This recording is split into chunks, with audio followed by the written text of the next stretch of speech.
কিছুক্ষণ পর আবার কিছু একটা প্রবলেম হলো, কারেন্ট চলে গেল, গুরুমাদের বাইপাস মেশিন বন্ধ হয়ে গেল, যার কারণে গুরুমার ঢুকে গেল।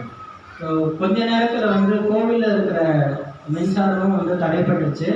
குருநாதர் தூங்கும்போது அவர் சுவாசிக்கிறதுக்காக பைபாஸ் மிஷினும் வந்து போட்டு விடுவோம். அது இல்லைன்னா அவரால் சுவாசிக்க முடியாது. கரண்ட் போனதுனால அந்த மிஷினும் ஆஃப் ஆகிடுச்சு. এরকম দুবার গুরুমাদের ঘুম ভেঙে গেল।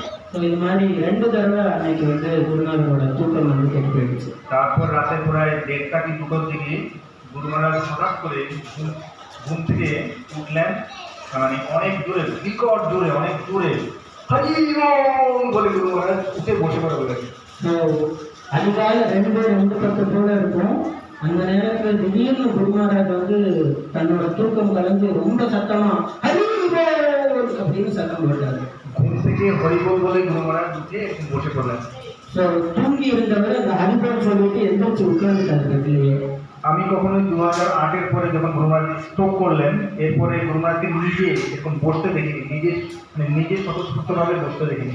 ஸோ 2008க்கு அப்புறமா குருமகாராஜ் ஸ்ட்ரோக் வந்ததுக்கு அப்புறமா அவர் சுயமா உட்கார்ந்து நான் பார்த்ததே இல்லை. அன்னைக்கு தான் முதல் தடவை அவரால் தன்னால உட்கார்றத நான் பார்க்குறேன். তখন রাতে আমি ছিলাম, রাধারমন প্রভু ছিল, আর গোলকেশ্বর প্রভু নামে একজন ছিলেন, আমরা 3 জন ছিলাম রাতে তখন। ஸோ நான் ராதாரமன் பிரபு, கோலகேஸ்வர் பிரபுன்னு சொல்லி இன்னொருத்தர், நாங்கள் 3 பேரும் அன்னைக்கு ராத்திரி இருந்தோம். আমরা এসে গুরুনাথকে ধরলাম, গুরুনাথকে বসালাম।